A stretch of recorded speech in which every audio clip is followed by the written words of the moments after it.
What's up, everybody out there? Welcome back to another Addicted Fishing video. Today we're going out on a little adventure. We're gonna try to get a little double dipping going here. We're gonna drop some crawdad pots, we're gonna try to make a crawdad sandwich, and then we're going salmon fishing. So we're gonna see if we can go out on the river. A lot of salmon in the water, a lot of crawdads on the bottom. I got a really cool recipe in mind. You guys are gonna have to stick around to see what that is. So join us along for the ride. It's gonna be an awesome day. Drop a comment below, smash that thumbs up, and if you haven't already, hit subscribe. Let's go.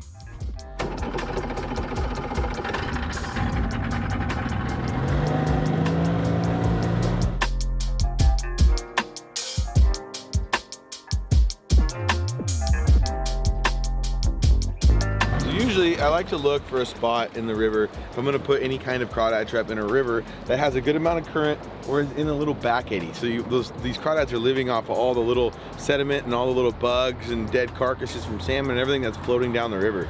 So you want to find spots where that stuff gets collected. Like here, you can already see all the debris, all the foam, all the moss and everything, the trees even floating in these back eddies. So all that nutrients that comes down the river gets swept in and pushed all the way up in here. So I'm totally going blind in this one, but that's what I know about crawdads, and so we're gonna take the most from that, and we're gonna pick this spot to start with. We got some chicken breasts here, or chicken thighs, excuse me, I'm more of a thigh guy. So we got just some raw chicken thighs that we're gonna use today. We're gonna stuff them in our sweet little crawdad traps that we got here. One key thing is to always make sure you have enough rope tied onto your crawdad trap before you throw it. 25 feet deep right here. So we're gonna go in towards the bank, drop them down, tie them off to one of these logs here, and try to remember which one it is, and see what comes into these traps. And what we're gonna do, we're gonna let these pots sit for about, I'm hoping about 5 to 6 hours. You know, optimal would probably be to leave them overnight. These crawdads definitely feed a lot more at night. But I'm hoping there's just so many in this area here, and we're gonna give them enough time, there's enough current to move the scent around to where they'll just kind of bring in a little feeding frenzy. So we got our first pot ready. We're gonna get the GoPro rigged up in that one for you guys. Hopefully get some cool underwater footage. Let's get our second pot ready.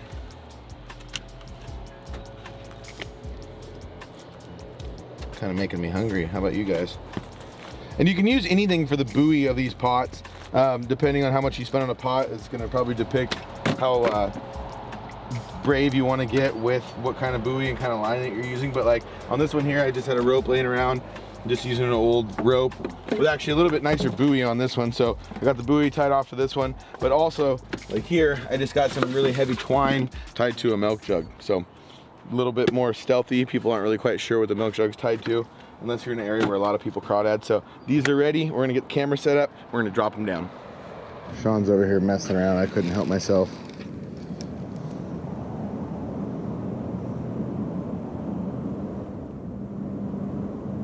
Oh, I got hit on the way down. 100%, I got hit twice. All right, well, there's signs of life here, guys. Let's get this pot down. Let's get our other rod set up. I think we're gonna hover fish this spot. So we'll show you that hover fishing setup here in just a second. Let's get these crawdad traps down. Let's get ready to fish.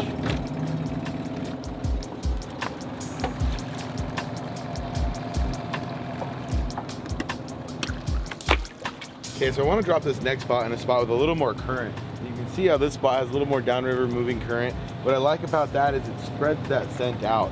A lot of times if you don't have any current, you have stagnant water. Obviously these work in lakes and stuff too, but this spot's got some big boulders, it has a nice steady current. So I'm hoping that if there's a bunch of crawdads downriver here, as we let this sit for 6-8 hours, they'll move their way up and like actually come and find the pot and feed on it. So comment below, guys, do you think there's any crawdads that live in that hole?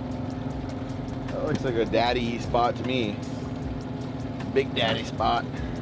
Okay, so this one I still have to rig, but I'm using my milk jug on this one. And all I'm using here is, honestly, is just some 100-pound test. I got some line that I had at home for sturgeon fishing, and it's gonna work just fine for what we're doing here. But what I like to do, the way I like to rig these pots, as you kind of saw on the other one, I got a little extension of a rope here that I can use as well. I'm actually just gonna undo that one. But the way I like to hook these is, like you saw on the last one, is right in the side of it. Because if you do not let these things lay down sideways, if they somehow fall and get stuck facing straight up and down, obviously the crawdads will pretty much not have a way to get in unless they crawl all the way up and around, which they're perfectly capable of, but we don't want to bank on that. Tie a few overhand knots, make sure that's good and tight. There we we go, we're ready. And deploying trap number 2 here.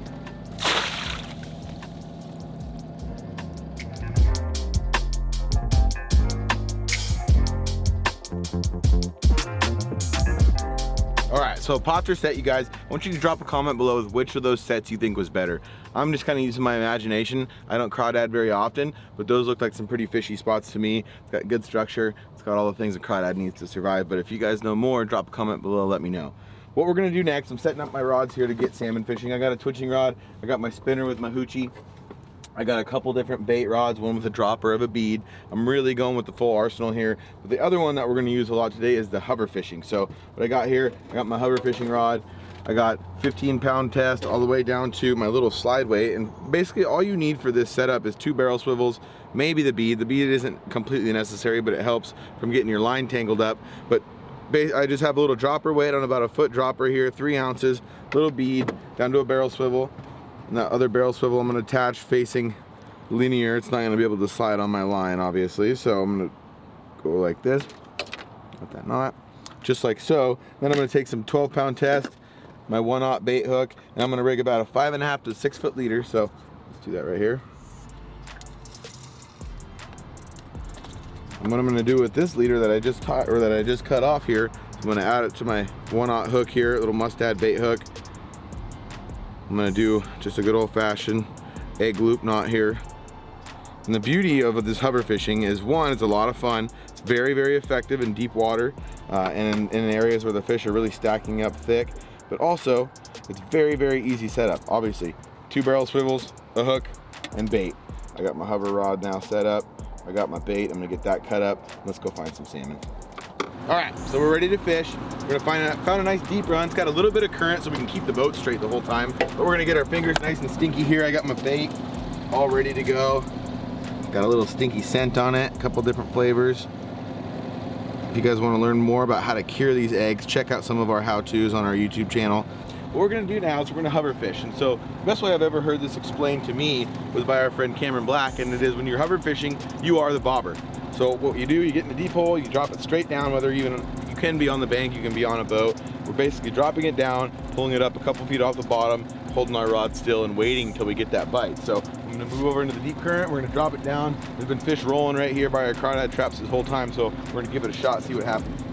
Normally in a river like this, there's about 10 foot of visibility, so I'm gonna wanna fish a hole that's probably over 10 to 15 feet, preferably in the 15 to 30 range. So I'm gonna start right here at 10. I'm gonna work my bait all the way back down into this hole here, nice and slowly, making sure it's not on bottom, making sure it's right in front of those fish.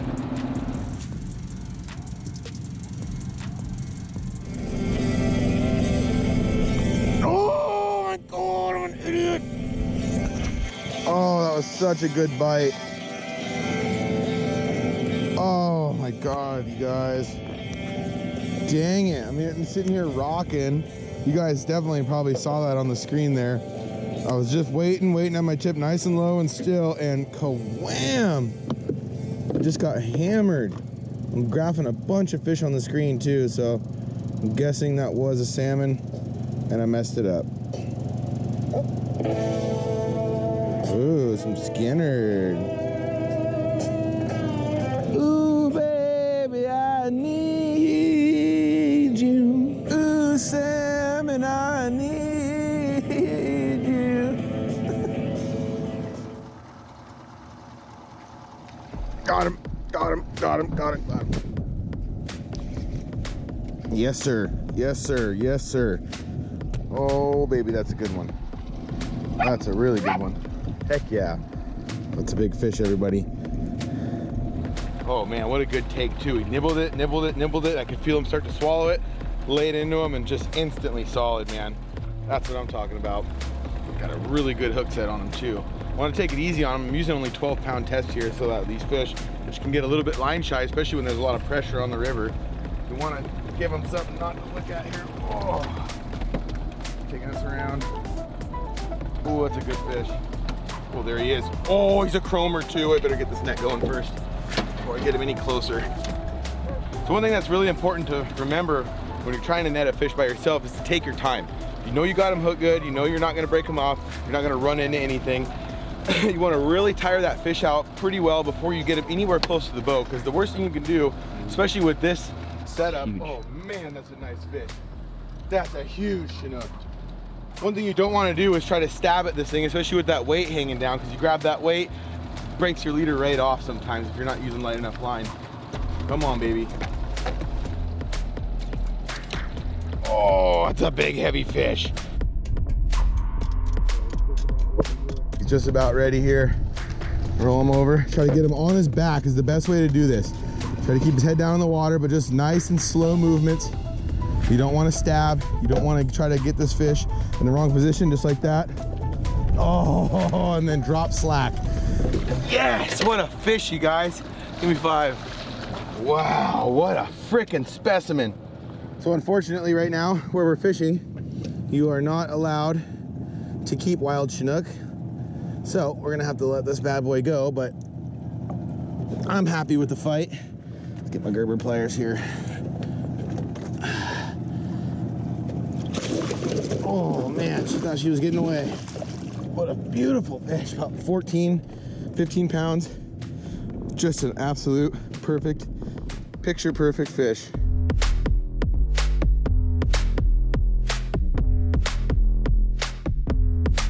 All right, guys, well, we're gonna let this pretty lady go. Whoa, little, what'd you do? You sent her away, man. That was awesome, you guys.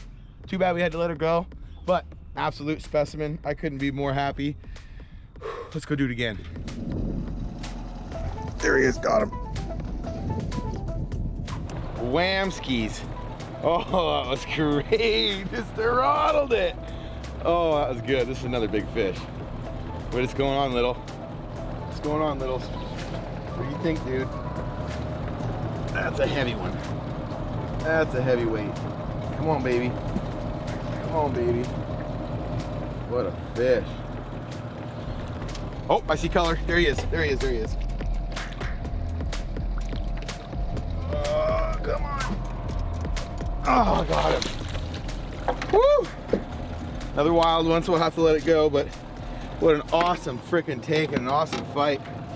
This thing fought like he was a lot bigger. What an awesome little freaking fish here. Nice buck this time. Freaking perfect. Look at that thing. All right, buddy. Give me a kiss, little. Okay, give me a kiss. We'll see you later, dude. Oh, that was awesome, you guys. Round 3, let's do it.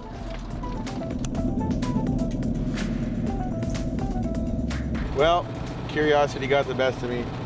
We went to go back over our honey hole here, and I couldn't help myself. I looked down on the depth finder, and there's a bunch of fish again. So here we are making one last pass. You know what that means.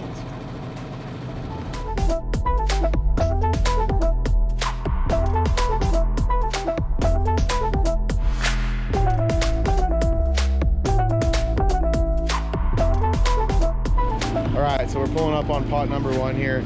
This one is probably the most skeptical pot in my mind, because it kind of sat on a little bit, like a little bit of an incline. It wasn't exactly flat where I put it, but I kind of figured that might be a good thing because it's on a lot of structure.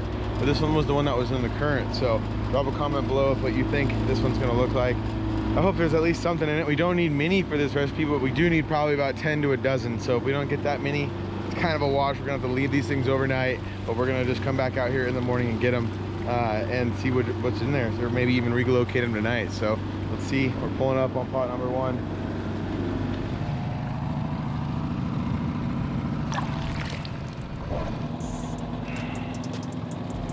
Oh my God. It's only 2, but look how freaking big that thing is. Holy crap. Bunch of sculpins.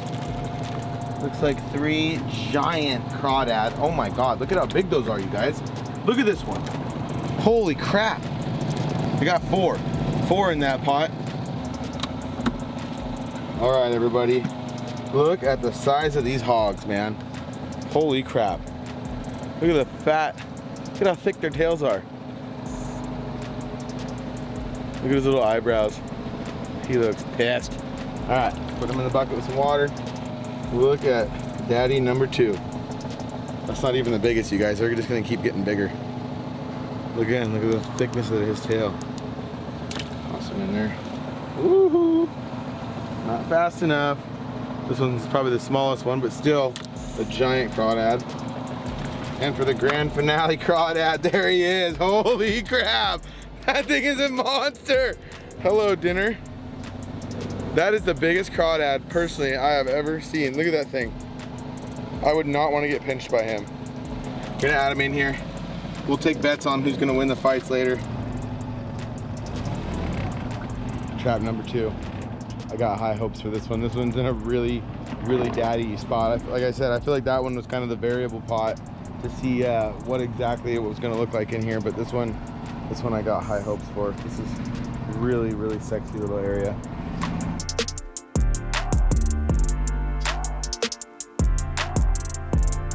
Dang it! Only one. We had one hitchhiker on there coming up. I've seen that before where these little guys will come in and just sit on top or underneath the trap and not actually get inside of it with the bait, but can't complain with one. I think we're gonna reset these traps, give them a little bit longer, see what we can find. Not a bad one. Another giant. But I really do think we probably need to give these pots a little bit longer than we have been, so we're gonna strip the GoPro out of this one. This one obviously had more of the crawdads in it, so we're gonna strip the GoPro, get them back in the water, leave them overnight, see if we can get enough for this recipe.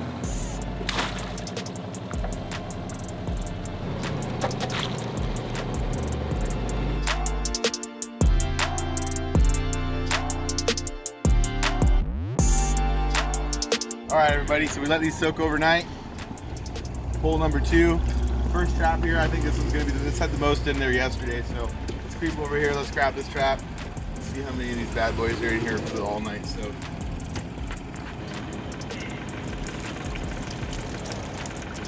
Not many. Another monster. Got it in the bucket. That one will eat. Nice one. Oh, there's one more. Another monster too. Look at that giant. Well, we're getting a meal piece by piece here. All right, pot number 2. Got a little more faith in this one. This one's got some bigger rocks. It's a little bit deeper. Let's see what happens here. Is this the one? Oh my God, there's a lot of sculpting in there. Just a couple crawdaddies. Oh, one trying to escape. Another freaking giant. Look at the claws on that one. All right. Another one here. I think we're gonna have enough for our meal this time, though. Look at that thing. I think it's a lobster. Look at his tail. Unreal.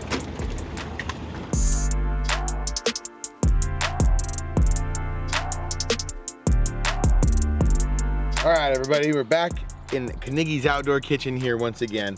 Made it in, we got our crawdads, put them in the cooler with some nice fresh water. If you're gonna take these things home, make sure you put them in the same water that comes from the river. You can't use treated, even if you have well water. You can't use treated or like city water because it has bleach, has different chemicals that they do put in it, and it'll kill those crawdads right away. So be sure, get some river from the water, whether it's in a bucket or a cooler. Throw them things in there. We got our stove going. Let's get our water boiling. And now I got a few different things here that I'm gonna use. I'm gonna actually make kind of a gourmet little sandwich here. We got just enough to make a good helping for one person. I think we've got about 20 almost. But what I'm gonna do, I'm gonna get this water boiling. I'm gonna add my Old Bay seasoning. This has like a really kind of brothy, like chicken broth taste to it almost. And it goes really well with the crawdads. You've seen me use it before. It goes well with crab, any kind of really shellfish, honestly. Oysters, anything like that. But also it goes really good with crawdads, so I'm gonna throw it in there with that. I got a little cream cheese, I got a little green onion, a little bit of cilantro. So what I'm actually gonna do here is I'm gonna use all this ingredient, crack all the crawdads, take all the meat out, add it to the ingredients with the cream cheese, whip that little bad boy up into almost like a spread, kind of. It's gonna be a crawdad, like seafood lobster spread almost. Then I'm gonna lather it over some white bread with a little bit of cheddar cheese, throw it in the pan, and get it all melted up together, and it's gonna make an awesome little crawdad melt, honestly. The old crawdad sandwich. What else would we expect? All right, so I'm gonna use my little Gerber chop. I'm gonna get some of these ingredients ready. I'm not gonna need a whole lot, of course, because you have pretty good, strong flavor here. I'm gonna do about, I don't know, 3 or 4, maybe 5 little slices. I'm gonna try to keep these things nice and thin so that they mix up well with the cream cheese and everything that's gonna go with them.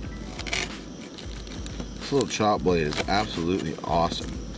Okay, that should be perfect there. Now my cilantro. And the reason I'm gonna use that cilantro is it really adds like a nice, you know, nice fresh taste to a dip like this. The onion's good, of course. You gotta have that little bit of chive flavor in there, but that little bit of cilantro really kind of lights off this flavor. Gives it, again, that real refreshing kind of summertime, even though it's fall. Gives it that nice, like, refreshing taste that goes along well with any kind of seafood like this. Okay, we got a good little boil going here. I'm gonna put about, I don't know, 2 tablespoons of this bad stuff in there. That smells good. And then these poor little guys over here are gonna meet their maker. Hopefully one doesn't pinch me on the way out. Let that boil in, kind of mix up that seasoning a little bit, get that broth started. Oh yeah, baby. Oh yeah, baby. Look at that. Okay, here we go, 2 at a time. We're going in 2 at a time. Boop, boop.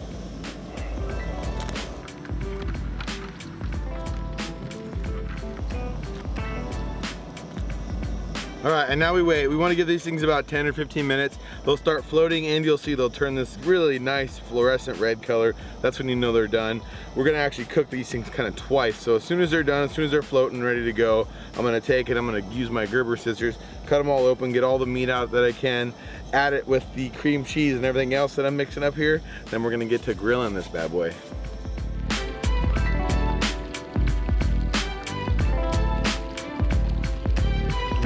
Okay, well, I'm starting to get the sweet aroma of cooked meat. See the color of these things are starting to turn that bright red like that. Starting to get nice and firmed up. What we're gonna do now, I'm gonna let this go for about another 2 or 3 minutes. We're gonna let it cool off, drain that water out, then let the meat cool off so that we don't burn our fingers while we're doing this. I'm gonna use my fork here. I'm gonna clean all these bad boys out, make a little pile of meat. Then I got my little Tupperware here. I'm gonna mix all my ingredients together. You guys are gonna wanna see how this turns out. I think it's gonna be absolutely delicious. Might even become one of my new favorite crawdad recipes. So these things are a lot of fun. You can find them anywhere in the world pretty much, especially anywhere in the US. And it's, for me, it's, you know, it's always cool to eat them plain or like eat them in a boil, but using the meat for some other stuff like you normally would, like crab or lobster, I think will be really good because they have a really nice sweet taste, and you can get them anywhere and they don't really cost anything. So we're gonna get these things cleaned up. Let's get our mix going, and I'm getting ready for a sandwich. Okay, so what I'm doing here, I'm busting out the heads. I'm gonna go right down the back of the shell here, crack this bad boy open.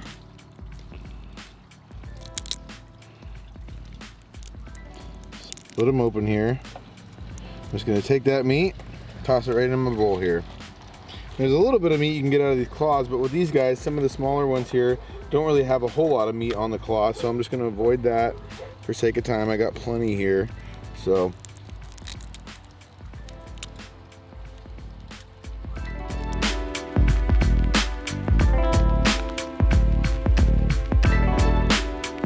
Okay, so I got most of these things cleaned up. Now what I'm gonna do, I kind of deveined a lot of them here. Kind of looks like I got a lot of these ones right after Thanksgiving dinner. But I'm gonna kind of tear this meat up a little bit.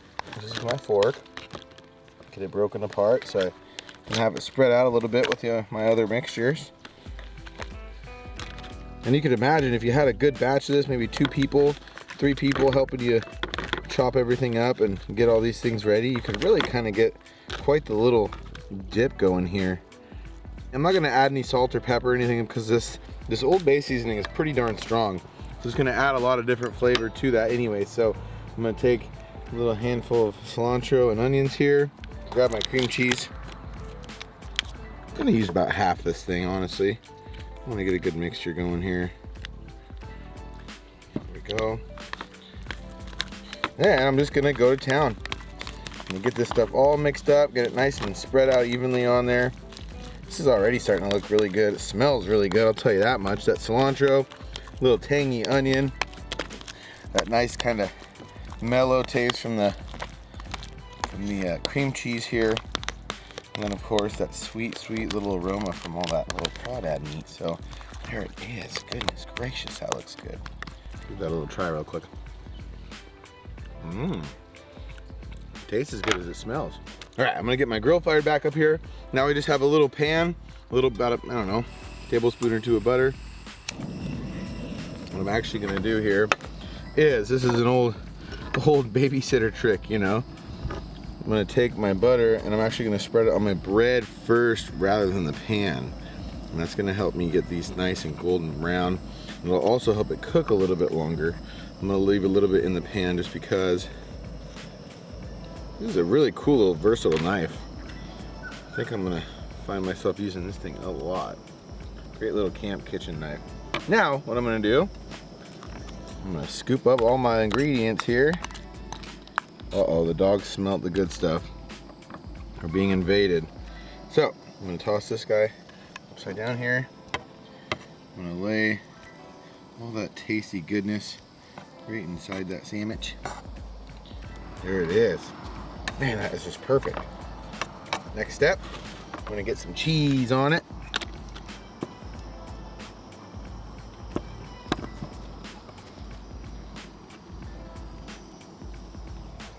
Oh my goodness, this is really shaping up to be quite the little melt here. I'm gonna put my butter side up here, and let's get to grilling. All right, so I'm probably gonna end up flipping this a couple times, but I don't wanna burn my bread, but that was, I could just smell it. So usually I like when I'm making like a grilled cheese or like a melt like this, I like to just wait for that smell of perfectly done bread. You start to smell anything burnt, anything a little bit hotter than that, you're gonna wanna get on flipping that thing or turning your stove down. All right, everybody, well, that is smelling perfect. Let that thing cool off just a second. Give her a little slice right down the middle here. Let's see what we have going on. Man, it looks good from the outside. How's it look on the inside? Yum. All right, here's a moment of truth, everybody. Smells sweet, smells juicy, cheesy.